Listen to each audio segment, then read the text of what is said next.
Maplewood Diner was a popular spot in town known for its classic American breakfast and cozy booths. It had been running for years, but not everyone knew the real owner. Most people assumed it was managed by the man who was always behind the counter, Mr. Harris, the head manager, but the true owner, Daniel Carter, preferred to keep a low profile. Despite owning multiple restaurants, he often visited them in casual clothes, blending in with the regular customers to see how things were running. One afternoon, Daniel walked into the diner dressed in a simple button-down shirt and jeans. He had just finished a meeting and decided to check in on his business without announcing himself. He had always believed that the best way to understand what was really happening in his restaurants was to experience them as a regular customer. As he took a seat near the window, enjoying the familiar atmosphere, a waitress named Jessica approached. She had been working at the diner for over a year and was known for her sharp attitude. She glanced at Daniel, eyeing him up and down.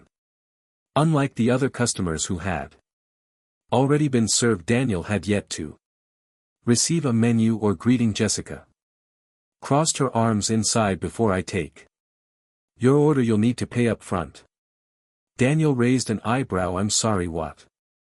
It's just our policy, she said with a shrug. Daniel glanced around. He saw other customers, many of them white, ordering their food without any mention of paying up front. His expression remained calm, but inside disappointment settled in. I don't see anyone else paying before they eat, he said. Jessica hesitated. Well, sometimes we have to take precautions.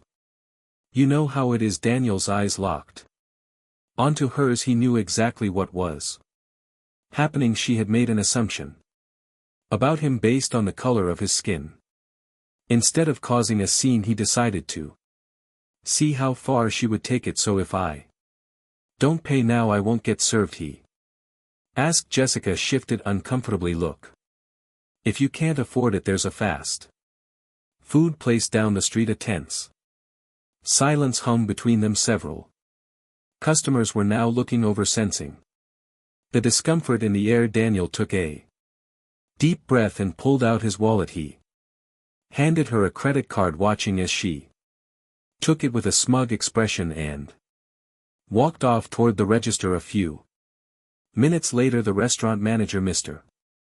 Harris, emerged from the back looking nervous. He rushed toward Daniel with wide eyes. Mr. Carter, I had no idea you were stopping by today, he said, his voice flustered. Jessica, who had just returned to the table with a receipt, froze in place. Daniel leaned back in his seat, crossing his arms. Apparently I needed to pay before I could order. Mr. Harris's face turned pale as he looked between Daniel and Jessica. That's not our policy.